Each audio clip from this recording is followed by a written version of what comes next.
Soleimani's hands were drenched in both American and Iranian blood. He should have been terminated long ago. Iran और America, आलमी ताकतों की जंग और बदलती हुई दुनिया।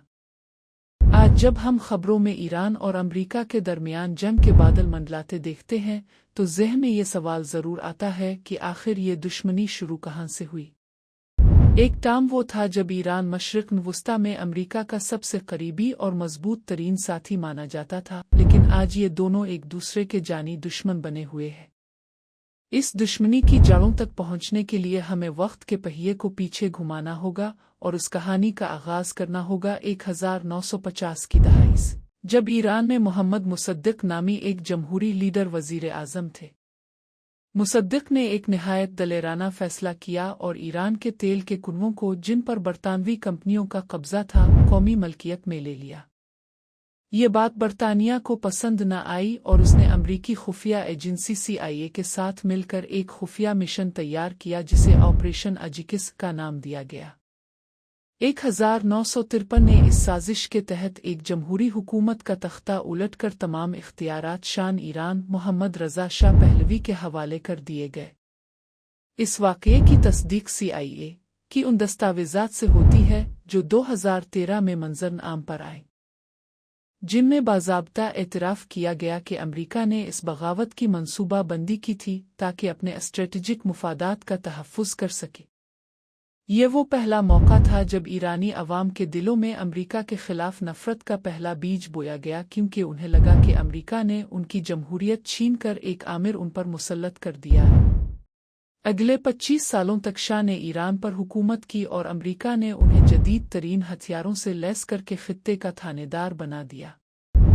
शाह ईरान को एक जदीद और मगरबी तर्ज का मुल्क बनाना चाहते थे जिसे सफ़ेद इनकलाब कहा गया, लेकिन जहां एक तरफ तेहरान की सड़कों पर मगरबी फैशन और तरक्की नज़र आ रही थी, वहीं दूसरी तरफ शाह की खुफिया पुलिस सावाक अपने ही लोगों पर बदतरीन तशद्दुद कर रही थी।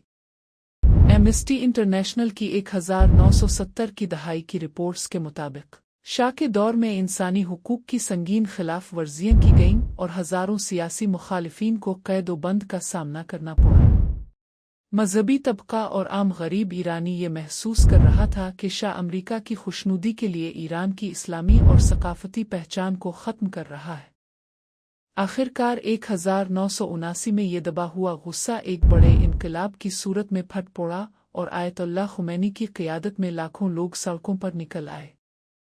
शाह को मुल्क छोड़कर भागना पड़ा और ईरान एक इस्लामी जमहूरिया बन गया। इसी दौरान तेहरान में अमरीकी सिफारत खाने पर मुश्तइल तलबा ने कब्जा कर लिया और 52 अमरीकियों को 444 दिनों तक यरगमाल बनाए रखा। अमरीकी महकमा खारजा US स्टेट डिपार्टमेंट के तारीखी रिकॉर्ड्स के मुताबिक इस वाक़ये ने दोनों मुल्कों के सिफारती ताल्लुकात को बाज़ाब्ता तौर पर ख़त्म कर दिया और अमरीका ने ईरान पर पहली बार माशी पाबंदियां आयद की। जब 1980 में सद्दाम हुसैन ने ईरान पर हमला किया तो अमेरिका ने बज़ाहिर गैर जानिबदारी का मुज़ाहरा किया, लेकिन पर्दे के पीछे इराक़ की भरपूर हिमायत की। नेशनल सिक्योरिटी आर्काइव के डिक्लासिफाइड रिकॉर्ड्स और CIA की रिपोर्ट्स बताती हैं कि अमेरिका ने जंग के दौरान इराक़ को इंटेलिजेंस मालूमात, माशी मदद और कीमियाई हथियारों की तैयारी में बिलवास्ता मदद फराहम की ताकि ईरान को कमज़ोर रखा जा सके। दुश्मनी का ये सफ़र 2000 की दहाई में एक नए और ख़तरनाक मोड़ पर पहुंच गया जब ईरान के एटमी प्रोग्राम का इंकिशाफ हुआ। ईरान का दावा था कि वो एटमी तवानाई सिर्फ बिजली बनाने और तिब्बी मकासद के लिए चाहता है, जबकि अमेरिका और इसराइल को यकीन था कि वो खुफिया तौर पर एटम बम तैयार कर रहा है। यहाँ से इसराइल इस जंग में एक बुनियादी फरीक के तौर पर सामने आया। इसराइल ईरान को अपना सबसे बड़ा वजूदी खतरा एग्जिस्टेंशियल थ्रेट समझता है, क्योंकि ईरानी क़यादत ने मुतअद्दिद बार इसराइल की मुखालफत का ऐलान किया है।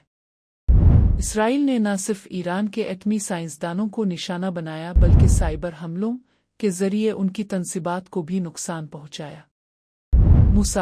मुसैद की रिपोर्टों और आलमी तज्ज़ियाकारों के मुताबिक इसराइल का मकसद ईरान को मशरिक़ वस्ता में एटमी ताकत बनने से हर कीमत पर रोकना है। इस दुश्मनी का एक और अहम पहलू प्रॉक्सी वॉर्स है, जहां ईरान और अमेरिका बराह रास्त लड़ने के बजाय मुख्तलिफ ग्रोहों के जरिए एक दूसरे को निशाना बनाते हैं। ईरान ने लबनान में हिजबुल्लाह, यमन में हूसी बागियों और इराक और शाम में मुख्तलिफ मिलिशिया ग्रुपों की माली और अस्करी मदद की, जिसके जवाब में अमेरिका और उसके इत्तेहादियों ने उनके खिलाफ कार्रवाइयां की। 2015 में बाराक ओबामा के दौर में एक तारीखी मुआहदा हुआ जिसे न्यूक्लियर डील कहा जाता है, लेकिन 2000 Obama go out and the Iran nuclear deal turned out to be a disaster. And by the way, I terminated the Iran nuclear deal and I was very proud. World bank और IMF की रिपोर्टों के मुताबिक Iran की GDP में सालाना बुनियादों पर गिरावट देखी गई। तेल की बरामदात जो कभी 25 लाख बैरल रोजाना थीं, गिरकर 5 लाख बैरल से भी कम रह गई, और ईरानी करेंसी रियाल अपनी कदर का 90% खो बैठी, जिससे आम शहरियों की जिंदगी अजीरन हो गई। इस आलमी तनाज़े में दुनिया वाज़े तौर पर दो हिस्सों में तकसीम नजर आती है। रूस और चीन ने खिले आम ईरान की हिमायत की है। रूस ने इसे जदीद दिफाई निज़ाम S-300 फराहम किए, जबकि चीन ने ईरान के साथ 25 साला स्ट्रेटेजिक शराकत दारी का मुआहदा किया ताकि अमरीकी पाबंदियों का तोड़ निकाला जा सके। दूसरी तरफ यूरोपीय यूनियन ने इंसानी हुकूक की खिलाफ वर्जियों पर ईरान पर पाबंदियां तो लगाएं, लेकिन वो जोहरी मुआहदे को बचाने के हक में रही ताकि खित्ते में जंग न छाड़े। खलीजी ममालिक, खास तौर पर सऊदी अरब और मुत्तहिदा अरब अमारात, रिवायती तौर पर अमरीका के हामी रहे हैं, लेकिन हालिया बरसों में उन्होंने चीन की सालिसी में ईरान के साथ ताल्लुकात बेहतर करने की कोशिश की है ताकि अपनी मईशतों को जंग से बचा सके। पाकिस्तान का किरदार इस मामले में हमेशा तवाज़ुन बरकरार रखने का रहा है। पाकिस्तान ईरान का हमसाया है और सऊदी अरब का करीबी दोस्त, इसलिए पाकिस्तान ने हमेशा ईरान अमरीका कशीदगी में सालिसी की पेशकश की और किसी भी फौजी इत्तेहाद का हिस्सा बनने से गुरेज किया ताकि अपनी सरहदों पर अमन बरकरार रख सके। भारत के लिए ये सूरत हाल काफ़ी पेचीदा रही है। एक तरफ भारत के अमरीका के साथ गहरे स्ट्रेटेजिक ताल्लुकात हैं, तो दूसरी तरफ ईरान में चाबहार बंदरगाह भारत के लिए वस्ती एशिया तक रसाई का अहम रास्ता है। भारत ने अमरीकी दबाव पर ईरान से तेल खरीदना तो बंद कर दिया। इस आलमी तनाज़े में दुनिया वाज़े तौर पर दो हिस्सों में तकसीम नजर आती है। रूस और चीन ने खिले आम ईरान की हिमायत की है। रूस ने इसे जदीद दिफाई निज़ाम S-300 फराहम किए, जबकि चीन ने ईरान के साथ 25 साला स्ट्रेटेजिक शराकत दारी का मुआहदा किया ताकि अमरीकी पाबंदियों का तोड़ निकाला जा सके।